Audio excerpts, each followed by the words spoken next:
is already heating up out here. Looks like we're in for some hot weather this week. I'm seeing highs of 114 sometime this week. Doesn't look like it'll let up till like Thursday or Friday. Get back down to about 106 or 107.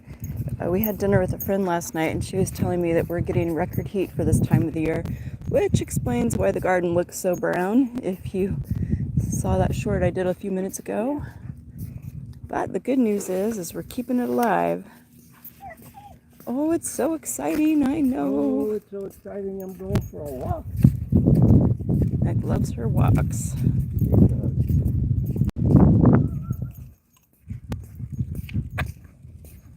Yeah, I got most of the dead off of the tomatoes. I have a little more to get, but I pruned that back really good, which will help it as it's trying to put more tomatoes on. It's actually got 5 nice ones set on, so pretty awesome.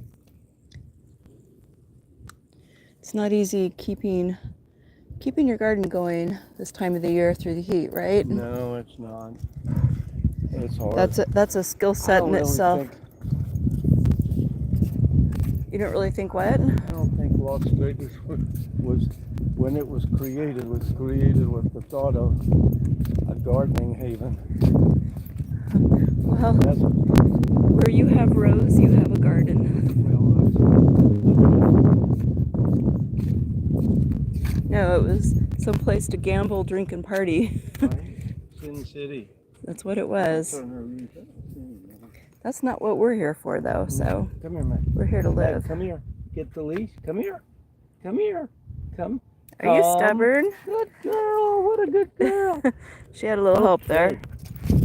There we go. Yes, she did. Did you see that? Yeah, that actually worked. Well, that's one way of teaching them what you mean. If I told her come, maybe she'll learn. Well, one of the things they do in puppy school, when I got Rio, he was my first puppy, so I actually did puppy school with him, is you have them on a long leash, right, and you say come, and you kind of reel them into you. Right. You know? That's about the only way she's Will. ever going to come to me. Hi, Will. Good morning. Hi. Well, you haven't tried a pork chop yet. Yeah, that's true, too. Where are you going with that pork chop, sir? How's it going this morning, Will? I was just out checking the garden, and some of it's looking a little dry, but it's alive. So we'll just keep taking care of it and hold out for that cooler weather that's coming. If you can call 106 cooler. Where did she go? I hear her. I think she's in the leaves over there. Oh, there she is. Gotta keep an eye on her. Oh, you had a good morning with your dogs. You know, Will, it's kind of hard. You have to get up as early as you can and get out there before it gets too hot. That's what I do. I'm usually inside between 10 and 11 at the latest, you know, doing my work out there in the garden. So unfortunately, I can't get quite as much done as I'd like, but oh, there she goes. Time for the romp along the fence with the other dogs. But she's actually pretty good. She does it like twice, and then she runs back down.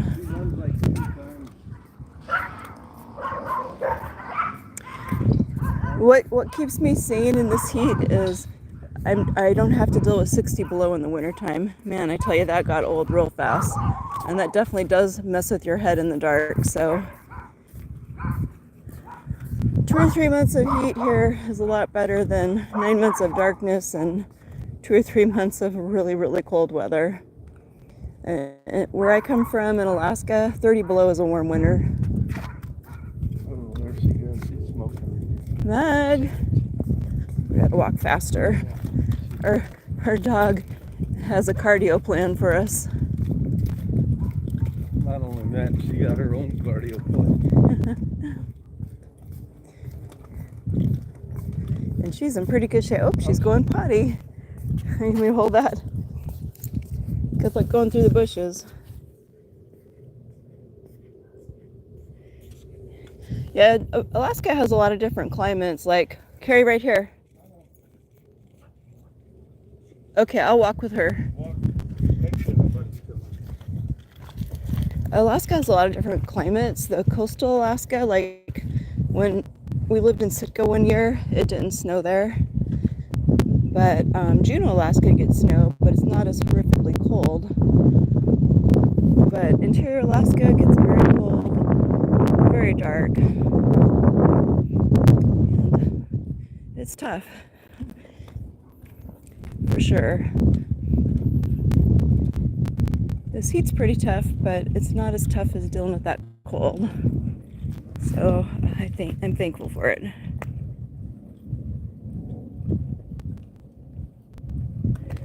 Okay, so you prefer winter, but it's only freezing for like maybe 2 months, and the summer is super long and moggy. Oh yeah, you hate bugs, and that's why you like winter. I know there was a lot of bugs in Alaska too. We have bugs here too. It's a little different. I don't know. I've only had one bug bite this year. I used to, like, before we enclosed half the porch, I used to start my morning sitting out and having a hot cup of tea on the porch. And the last couple of years I started getting bug bites. Never had them before.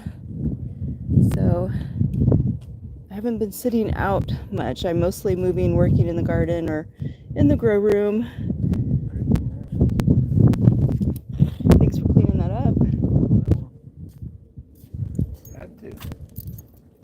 Coastal Alaska is pretty nice. It does rain a lot. But I don't know if I want to live on the coast anymore. It seems like weather on the coast has been kind of scary in the last couple of years. But coastal Alaska is absolutely gorgeous. Oh, yeah. If you don't mind getting wet, it's definitely warmer than interior Alaska. Very green.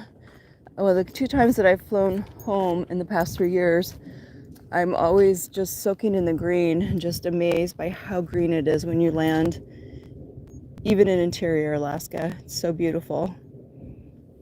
Come on, sweetie, move a little. Oh, you like rain too? Maybe she'll.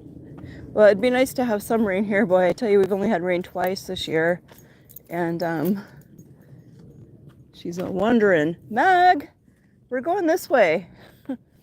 Meg.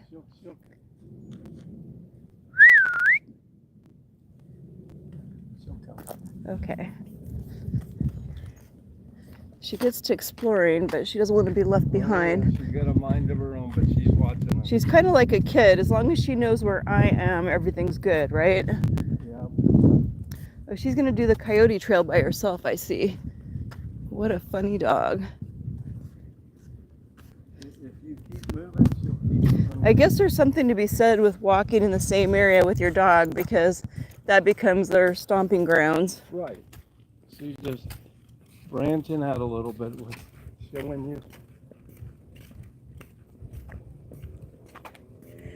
You know, Will, that's interesting, because when we drove from Alaska through Canada and then down into the US, actually I saw a lot of green and a lot of beautiful wilderness. So I think there's a lot more out there than people realize. But What's that little lizard? Canada, oh my gosh, the Yukon Territories in Canada, that is the most remote area I've ever been in, which is saying something, because I've been in some pretty remote areas living in Alaska. We saw tons of wildlife. You actually had to pull over as soon as it got dark because there's so much wildlife. It wasn't safe to be on the road. She's following the trail. What a dork. Oh wow. Look at me, Mom. What a silly girl. Mom, no hands on the bicycle. I can walk by myself. Don't worry, I know the way. Silly dog. We just have to get her on the leash before we get to the park, because if anybody's going to have a loose dog, it's probably going to be in that area. Right. Mag, what are you doing? She seems like she's in a big hurry. Well, that's her normal, like. That's her comfort gait. Yeah, if she were on her own in the wilderness, that's it.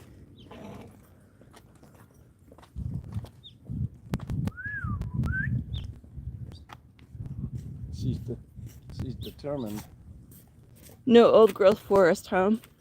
Well, one thing's for sure is they have to keep up the surface of the forest because of for wild, I don't know if this is confusing how I'm saying this, but with wildfire prevention. If you have a lot of undergrowth, you get really bad forest fires. And Alaska is so huge, they're not really able to manage that, except for in the community areas. They have Meg. This isn't going to go very well. She's too far away from us. I'm not so sure about letting her off the leash so much. She's getting to be a little too independent. Oh, Mama, you relax. Relax. We'll head up under the tree. The really beautiful forest is in coastal Alaska, and with all the rain, they don't really have a lot of problems with fires there. Big, big trees. It's considered a rainforest, even though it's part of Alaska.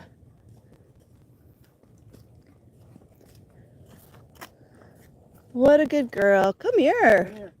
Let's get the leash. Come on. What a good girl. Come here. Come here. You come right. Come here. What a good girl. Come here. He was fine. Good morning. Good morning. Good I've morning. got dogs. He wasn't fine. Oh well, we always leash her around the park. She's okay out there in the desert, but around the park, no. Thanks. So Will says, I think in California they stopped doing so much management because when a fire did finally start, it was much worse than it was when they happen more regularly.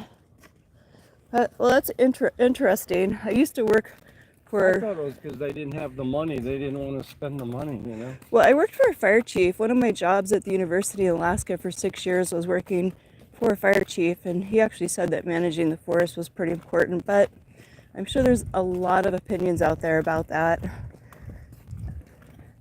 And it's so hard to know, like, how much of it's lightning strikes, how much is it people being reckless, and how much is like the homeless population. Yeah, I think a lot of the fires that get started in this area are related to the homeless population.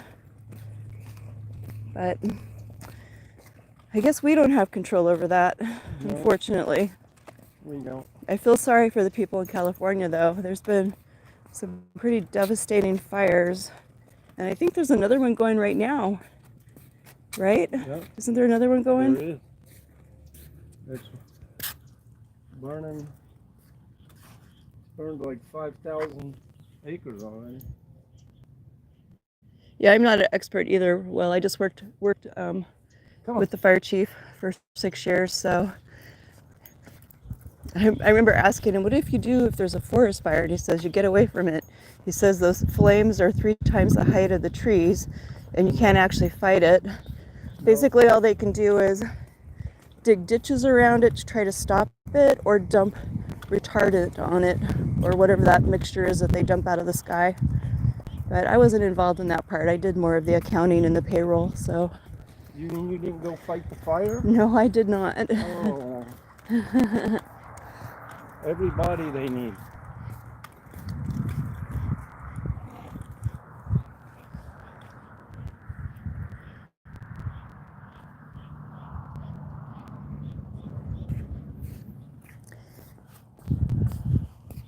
Yeah, hopefully they got the water situation figured out there in California so they have water for the firefighters.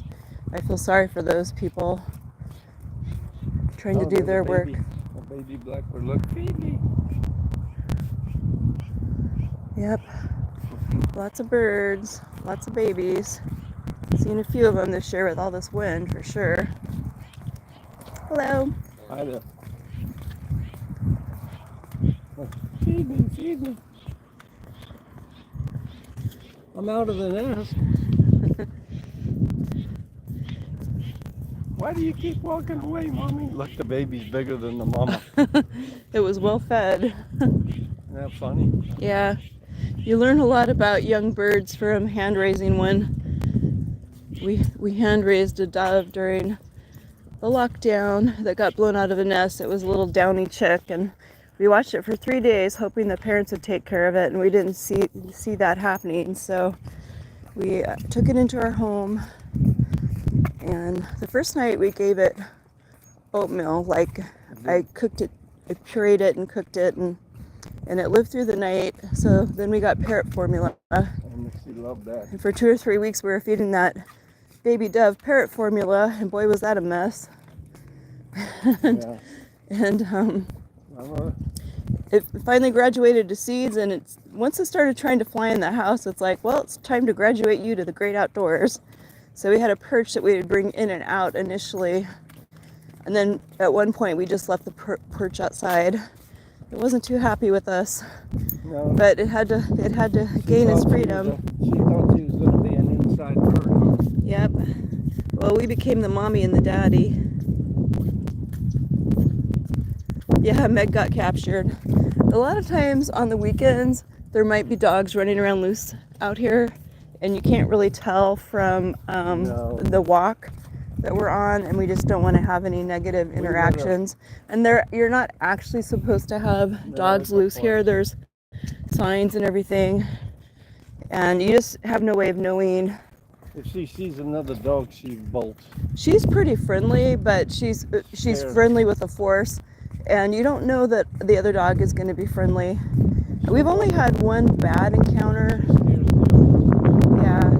Well, that would scare me too, so I don't want that to happen.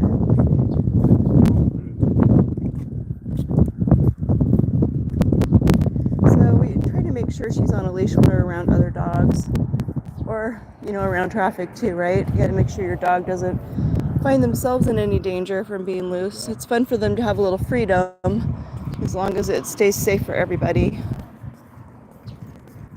Well, it sure is a beautiful day. Gonna try to get a little work done out in the yard before it gets too hot. I have a feeling that's gonna be pretty quick. And sure appreciate y'all joining in today. Will, thanks. It's nice to see you again. Appreciate you making time. I know you're busy too. And have a blessed day. Thanks for watching.